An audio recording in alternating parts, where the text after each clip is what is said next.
Today we're going to be having a look at answering the following question. Why flipped learning? Well, to help answer that, I want us to think about what types of activities occur during learning. And I think there are three main types. The first one is this. Direct instruction. That is where I'm sitting here explaining a new concept to the whole class. You can consider that to be maybe the chalk and talk, the lecturing, but it involves introducing new concepts. The second type is this. Application. Now this can involve a whole range of things.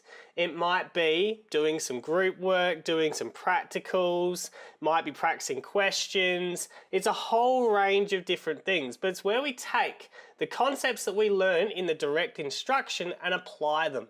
Often this is much harder than the direct instruction itself because it's asking students to apply their learning. The third type of activity is this. It's where we're asking students to work on their assignments. Now this is where students have the opportunity to demonstrate their learning. Now there's two types of spaces that exist within education. There's the group space, which might be considered inside the classroom. In the group space, students have access to peer support, but also direct access to teacher support. And there's the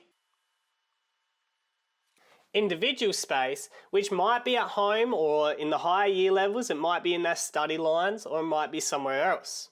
So what I want to do here is I want to look at what do we normally ask students to do in each type of space.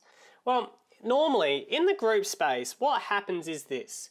You spend a large period of your time working on direct instruction, where the teacher stands at the front in that chalk and talk fashion, might be in a different way, but they're introducing new concepts to you. You then spend a little bit of your time working on application style situations within the classroom, where you're taking that new concept, that new learning from the direct instruction and applying it, remembering that that's the harder stuff. Then, if you get time, you get to spend a little bit of time working on assignments where they get to demonstrate their learning to us. In the individual space, we then ask students to spend a large portion of time working on the application style problems and working on their assignments. Now when I look at this, I see some problems with it. First one is the direct instruction takes such a large portion of this valuable group space time. Now this is particularly true for the higher the year level that you go because the concepts that you're explaining are more complex. But it also introduces a new problem. The longer I'm spending in direct instruction, the less group space time that I have to work with individual students. And that's where I think the real teaching takes place. When you're asking students to apply concepts, the harder stuff, and you can help them through that. But if you look at this, a second problem is, look at the individual space. We're asking our students to do the harder stuff on their own, when they don't have the support of their peers around them, but most importantly, they don't have direct support of their teacher, direct access of their teacher.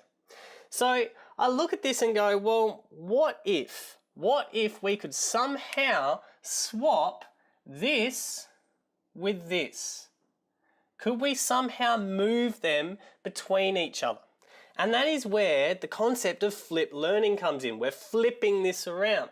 So suddenly, we're saying that in the individual space, we're going to do most, and I do say most, of the direct instruction.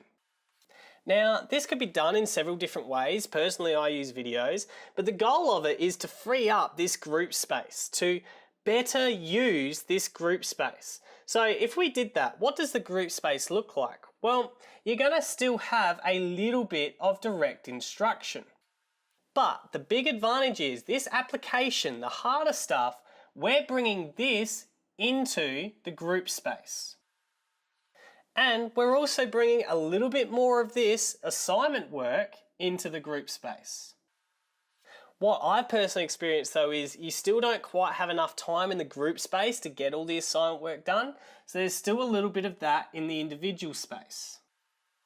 But what I found when I speak to students about this is there ends up being this little gap in their individual space where they might use it to do a little bit more of revision of those videos, or they might use it for a little bit more of assignment work. If they really want, they might use it for some of the applied stuff.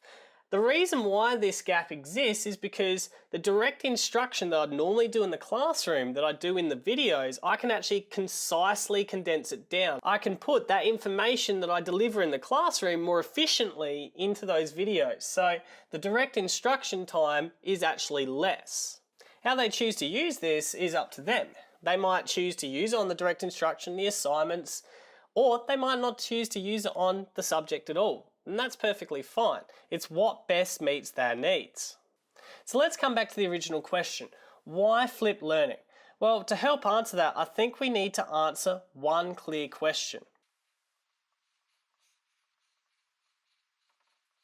What is the best use of the group space? Is it me standing in front explaining new concepts? Or is it giving students the opportunity to apply those concepts, to apply that learning, doing the harder stuff in the group space where they've got peer support, but also my support? From my experience, having done both of these, it's definitely this. I think the biggest benefit I've seen students with this approach is they've got more time with me, their teacher, inside the classroom, because I'm not standing in front of the room so much lecturing. So in essence, the videos are just a means to an end. A lot of people think flipped learning, it's all about videos, videos, videos. It isn't. What it's actually about is trying to move this direct instruction out of the valuable group space time and bring in what they were doing at home or in their individual space, the harder stuff, into the classroom where they've got my support.